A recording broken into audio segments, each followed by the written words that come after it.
why we're here. Why we're here. Why are we living here? Why did we come to this dunya for? What's the reason? That we're here. Look, all the prophets that came before Prophet Muhammad sallallahu alaihi wasallam, there was going to be a prophet after them.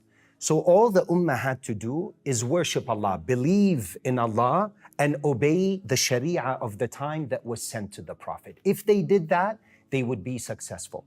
But this ummah, on top of ibadah, what is it? وَمَا خَلَقْتُ الْجِنَّ وَالْإِنسَ إِلَّا لِيَعْبُدُونَ. Except only to worship me, that I created jinn kind and ins kind for my worship, to know Allah. Ibn Abbas says, لِيَعْبُدُونَ أَيْ لِيَعْرِفُونَ, to recognize and know Allah. But there's an additional purpose given to this ummah. Why?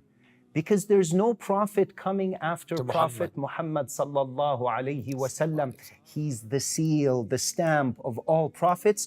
So this responsibility, the 23 years Rasulullah sallallahu alayhi wasallam was preparing the ummah for the mission. How many Sahaba were there? 124,000. Yes. Companions. I was shocked when you told me this. How many were buried across Medina and Mecca? How many do you think? A lot. 10,000. A lot. Where's the remaining 114,000? Where? They were dispersed all over to spread the deen of Allah. Although they knew that one salah in Mecca is worth how much? 100,000. If one person were to pray 10 years in the haram, it would take someone 1 million years outside to take the same ajr, to catch up to him. So, but they understood that there is nothing like da'wah. The rewards of it are next level. Why? I invite you towards Allah. And not only I invite you and you become Muslim. Now every salah that you pray, it's in your sahifa. It's in my sahifa. I get the reward for it as well. And what if I also make you a da'i?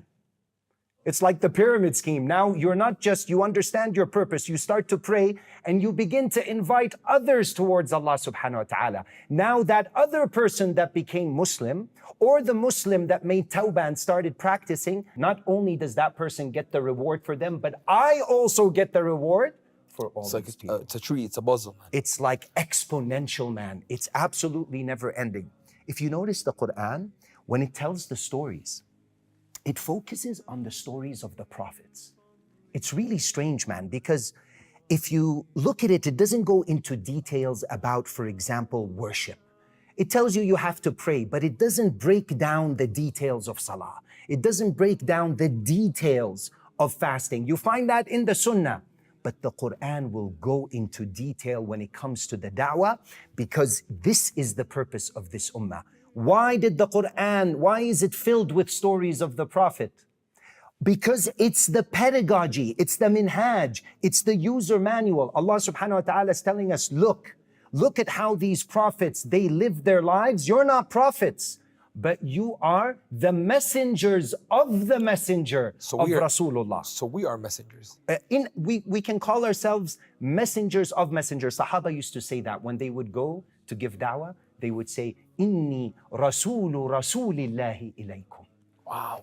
It's very powerful, man. So, Osama, basically you're trying to say each one of us has a message to send out with the knowledge he has, with the place or situation he's in. Like, you know more, so you have to give more. I know less, so I have to give. How does it? The Prophet sallallahu alaihi wasallam in Khutbatul Wada', the final sermon, all 124,000 Sahaba were there. What did he tell them? بَلِّغُوا عَنِّي وَلَوْ آيَةً. That if you know one thing, deliver the message. Then he said, فَلْيُبَلِّغِ الشَّاهِدْ مِنْكُمُ الْغَائِبِ. Whoever's present today, let him deliver to the message to whoever is not present here today. So it's this constant cycle, ongoing. And anything that you know, and it's just, look, tadhkir is for Muslims. It's not just for non-Muslims. Bani Israel, Musa alayhi salam was sent to Bani Israel. Were they kuffar or believers? By then? At that time. They were believers. They were actually Muslims. Yes. They were Muslims. They believed in Musa alayhi salam's message and they submitted, but their iman was weak. Super weak. Super weak. That took them this way now. Took them that way. So Allah would send prophets amongst Bani Israel, although they were believers, but they would lose the track. They would come off the Sirat al-Mustaqim somewhat, and the prophets would be sent to them to remind them and strengthen their iman. This is a very important point because people think da'wah is only for non-Muslims. You could say that the appropriate word for Muslims would be tadhkir. But it's a practice too. Reminder. No, reminder. وَذَكِّرْ فَإِنَّ الذِّكْرَ تَنْفَعُ الْمُؤْمِنِينَ. So when you're talking to the believers, your fellow believers, you're reminding them about Allah. And then he's telling you what to remind them of, their purpose. وَمَا خَلَقْتُ الْجِنَّ. The verse right after it. وَمَا خَلَقْتُ الْجِنَّ وَالْإِنسَ إِلَّا لِيَعْبُدُونَ. I didn't create ins and jinn except for that worship. Not only that, man. It's actually quite deep. If you notice in the Quran, Allah doesn't mention stories of dhakirin, although dhikr is amazing. طبعا. A lot of reward for dhikr. He doesn't go into details of worshippers that used to worship Allah for years upon years. But he will name an entire chapter after an ant. قالت نملة يا أيها النمل ادخلوا مساكنكم لا يحطمنكم سليمان وجنوده وهم لا يشعرون. What was the ant doing? It was warning the other ants. It had fikr. It had concern for others. The da'i, when he invites, he has concern for others. So Allah names an entire chapter Just with an insect. after an insect, a namla. وَجَاءَ مِنْ أَقْصَى الْمَدِينَةِ رَجُلٌ يَسْعَى قَالَ يَا قَوْمِ اتَّبِعُوا الْمُرْسَلِينَ. This was not a prophet. He came and he was reminding them, yas'a, he's rushing. Allah subhanahu wa ta'ala mentions him. The hudhud of Sulaiman, وَتَفَقَّدَ الطَّيْرِ. So it was basically mentioning everybody that's holding the message of Allah. Yes. Right across to everybody. And has concern for others. Fikr. He wants to train us to be selfless. Our deen is not a selfish deen. We want to, Rasulullah sallallahu alayhi wa sallam, he would be crying at night, Ya Rabbi ummati, Ya Rabbi ummati, Ya Rabbi ummati.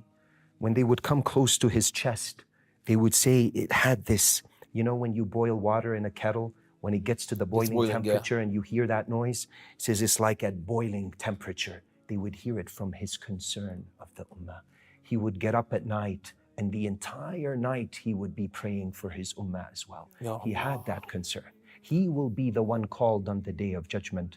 All the prophets will say, Nafsi, Ya Adam, Nafsi, Nafsi, Ya Musa, Nafsi, Nafsi, Ya Ibrahim, Nafsi, Nafsi, Ya Muhammad, Ummati, Ummati. And he will prostrate before Allah and start his shafa'ah, his intercession for the ummah. And nowadays, man, we're living in a place where everybody's like, man, just take care of you, your family, and you're good in this life. This is not That's not your purpose. It's not your purpose. This is needs that you have. You have certain needs, and but this it's is not a need. This is a bigger need. This is a want. But you've been sent by Allah. This is your purpose. What do you do if you walk it? You see all these lights? This light right now, if it stops giving light, the bulb itself burns. What would you do with the bulb? Replace it. Why are you replacing it? The purpose of the bulb is to transmit light. If it no longer fulfills its purpose, you replace it. يَسْتَبْدِلْ قَوْمًا غَيْرَكُمْ ثُمَّ لَا يَكُونُوا أَمْثَالَكُمْ. If we don't come back to this effort, to this concern, come back to our true purpose that we've been sent by Allah subhanahu wa ta'ala for the world is waiting, Diya. The world in North America, in the West, they're so thirsty. We saw what happened in Gaza. How many people entered into Islam? They're waiting for the message. They're so thirsty. They have to take so many pills just to be able to sleep at night, man. Because they have no purpose. They're completely lost. And we have the truth. We have the Quran. We have this mission. كنتم خير أمة أخرجت للناس تأمرون بالمعروف وتنهون عن المنكر وتؤمنون بالله. قدم الأمر بالمعروف والنهي عن المنكر على الإيمان لأن الأمر بالمعروف والنهي عن المنكر increases the iman. He says, you've been sent to these people. كنتم خير أمة أخرجت للناس. You enjoin good and you forbid evil and you believe in Allah. He postponed belief after Amr bil Ma'ruf and Nahy Munkar. Why? Because when you talk about Allah, what happens to your iman? Increases. It increases. May Allah give us an understanding. This is something, man. You're taking me, wallah. I don't want to say nothing, man. No. Honestly, I don't want to say nothing. You're just, man, I would love, like right now, I know I'm going to be watching this at home. I'm going to rewatch all these episodes. I'm gonna be so happy listening to this again and again and again and again. It's beautiful to remind people, man, that we're not just living here by ourselves, man. Wallahi, Usama, every house right now you walk into, there's a saying that's in the Arab countries right now. It's, man, as long as you are sleeping good at home, you are good. That's not why we're here, man. That's not the job of this. Yeah, and even those that are doing the job, Diya, they're not doing it right. Ud'u ila sabili rabbika bil hikmah. They don't have wisdom. The usloob, look at this. This is ajib, man. The Quran. قُلْ هَذِهِ سَبِيلِي أَدْعُو إِلَى اللَّهِ. Allah says that this is my way. The Prophet ﷺ is teaching the Sahaba that I call towards Allah. The word هَذِهِ is the feminine version. مؤنث. قُلْ هَذَا سَبِيلِي works. Why did Allah use the feminine version? Why? Because the woman is gentle. So it's like Allah subhanahu wa ta'ala saying, in your da'wah, you have to be gentle. The heart of the center of anything is its heart. If you take the Quran, the entire Quran, do you know the surah that's in the middle of the Quran is Surah Al-Kahf? If you were to count all the words in the Quran and divide them in half, and you want to find the word that it is at the dead center heart of the Quran, do you know what it is? وَلْيَتَلَطَّفْ. Gentleness, lutf. The heart of Quran is that, is gentleness, is lutf. When we call towards people, someone comes, مَا حُكْمُ تَارِكِ الصَّلَاةِ كافر. Okay, maybe there's a hadith for that. But it's not hikmah to say this to the person because it's not going to change. مَنْ رَأَى مِنْكُمْ مُنْكَرًا فَلْيُغَيِّرْهُ أول إشي إيش حكى؟ بيده فإن لم يستطع فبلسانه فإن لم يستطع فبقلبه وذلك أضعف الإيمان. Now listen, he's saying whoever sees something wrong, let him change it. Did he say stop it? No. Did he say prevent it? If you ask me a question of deen, I don't pray, I killed 99 people, do I have a tawbah? No. It's actually, it comes in narration. A person actually killed 99 people and he went to someone. He said, do I have tawbah? He said, no, he killed him. And he made it 100.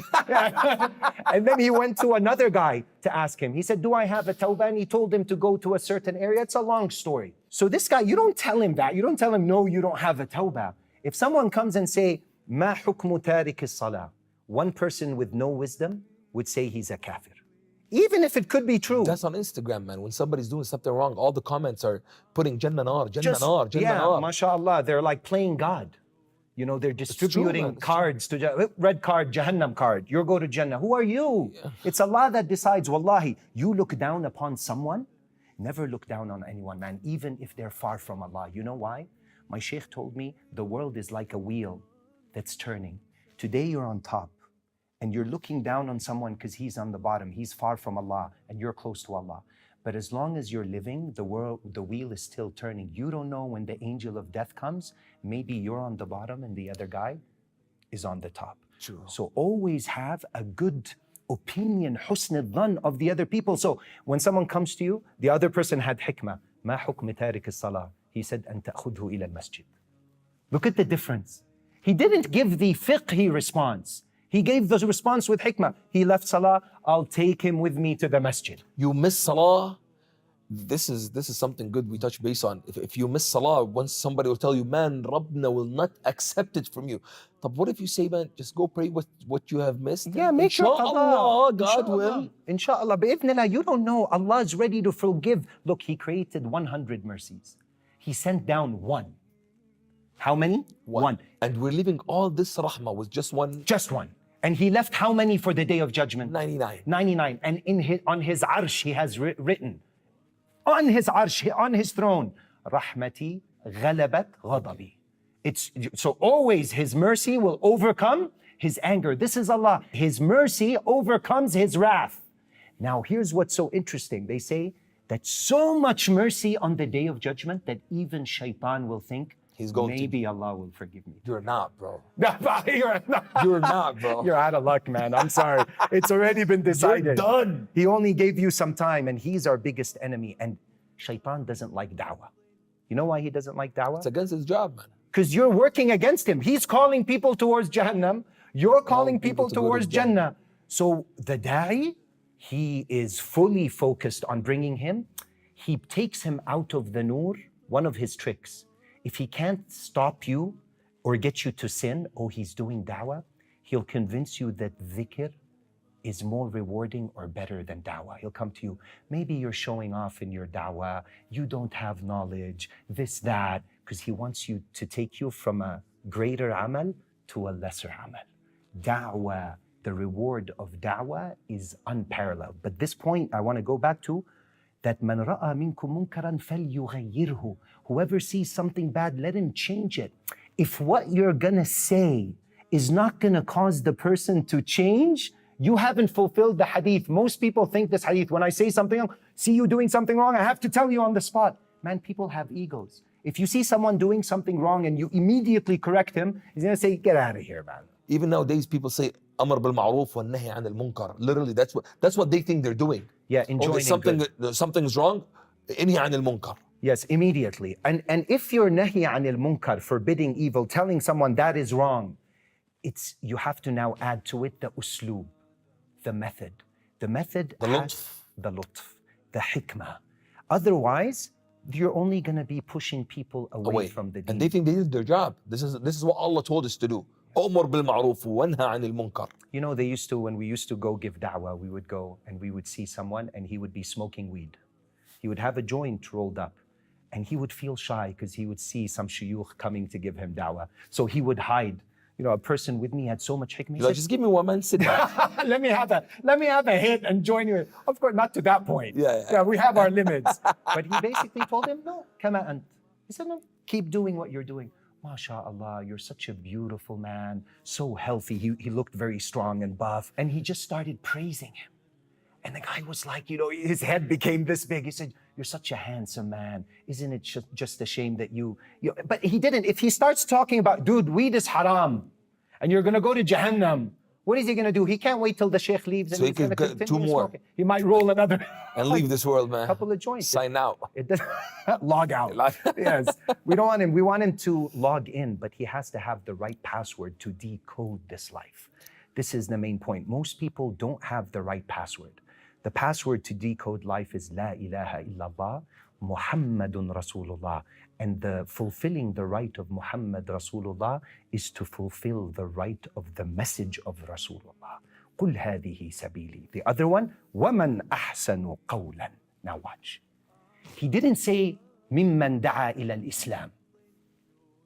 Because sometimes in North America, if somebody has he watches a lot of media, and he has a bad impression of Islam. The minute you start to talk about Islam, he has a barrier. Look at the hikmah. وَمَنْ أَحْسَنُ قَوْلًا مِمَّنْ دَعَا إِلَى اللَّهِ.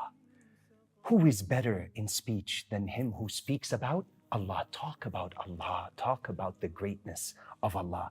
وَمَنْ أَحْسَنُ قَوْلًا مِمَّنْ دَعَا إِلَى اللَّهِ. What's the next step? وَعَمِلَ صَالِحًا. Treat him kindly. Then he's going to ask you, bro, where are you from? Where are you? وَقَالَ إِنَّنِي مِنَ الْمُسْلِمِينَ. That's the tartib of the ayah. Last one. Now, you tell him where you are from. The last one. After he sees you're good, absolutely, you're acting well, you're behaving well. Then do it. But look at the humility. He didn't say, وَقَالَ أَنَا Muslim. He says, وَقَالَ إِنَّنِي مِنَ الْمُسْلِمِينَ. I'm just one amongst these Muslims. And this makes him want to know more about Muslimin. Curious. Every word, man, it's right. It's in its place for a reason. The Quran, Kalamullah, bro, is just fire. There's nothing like Kalam Allah, bro. We have the words of Allah and we're hanging it on our walls. What are we doing? Open it up and read it. Everybody has their thing in their car, hanging down. They have it framed up all over their house. Know what it means and do with it. Do it. Read it. Open it. Allah is talking to you. These are God's words. How many people have dust on this book, man? How many? If anybody's watching, ask himself, when was the last time you opened the Quran? The dust on the Quran is the dust in your heart. Yes, but he's memorized all the rap songs of, I don't know, Eminem, this, that. But tell him, any surah in the Quran, he says, inshallah, make dua. So we have to make dua. You make it. He's not doing it. Yeah. He's giving you the job to make dua for him. But the problem is, man, when we're reading the Quran, if you don't do da'wah, you don't understand the Quran. Did you know this? No, I just did. Why?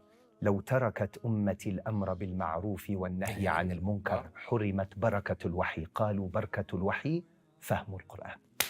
He says, if my ummah leaves amr bil ma'roof and nahi anil munkar, it will be withheld from them. What will be withheld? The barakah, the blessing of the wahi, the understanding of the Quran. People are reading it now, but they're not getting Understanding nothing of it, man. It's Well, just words, just yes, words. but if you fulfill your purpose and you understand that I've been created to worship Allah and I'm the messenger of Allah, and you've decoded that aspect of your purpose, now you open the Quran and it reads differently.